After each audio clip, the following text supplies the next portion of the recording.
Okay, this is my review of The Samurai and the Prisoner. It's a new movie by Kiyoshi Kurosawa, Japanese auteur filmmaker, been making movies since the 80s. He's most known for movies like Cure or Pulse, but has also recently released movies like Cloud from 2024 or Serpent's Path, which was a French remake of his 1998 Serpent's Path.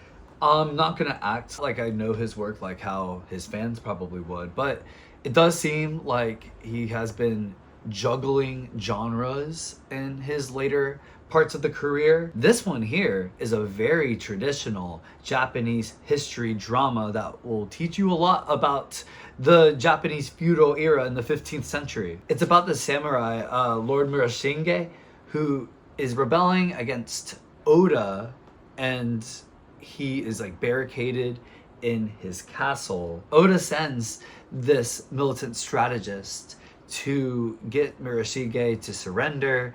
Instead, he throws him in his dungeon. And from there, like a string of deaths start occurring in the castle as the year goes on. And it becomes a sort of mystery on who could be a spy of Oda in this castle, or could it be somebody or something interfering with these deaths. The movie is full of themes and metaphysics, and there's the back and forths between Murashige and Kanbei, the prisoner. We delve into Murashige's anxieties, his delusions, and other deep parts of his headspace.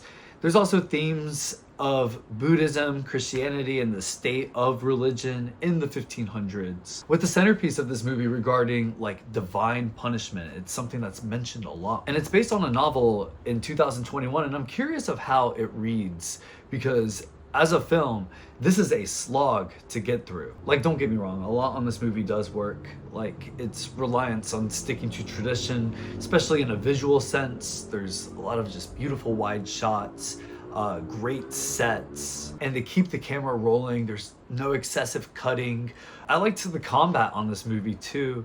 There's something about it, how bloodless it was. It really felt like a choice. The more that this movie leans onto a theatrical part of it, it is really shines, because it is a very talky movie. And what would have really made it better is if it had some kind of rhythm to it, because as it stands, there's little to no tension. And it's not the length that's really the issue. I think this story needed 2.5 to 3 hours to tell. There's a lot that happens, but there's just no momentum, really. It's well acted too, but I also don't think the performances have any material to really push them outside of the box here. You know, I did just get out of Spider-Man, so I might be a little Marvel-brained, but that especially hit with the ending of this movie, and I love a quiet or abrupt ending almost always, but what we get hit with here is so here's what happens and go home.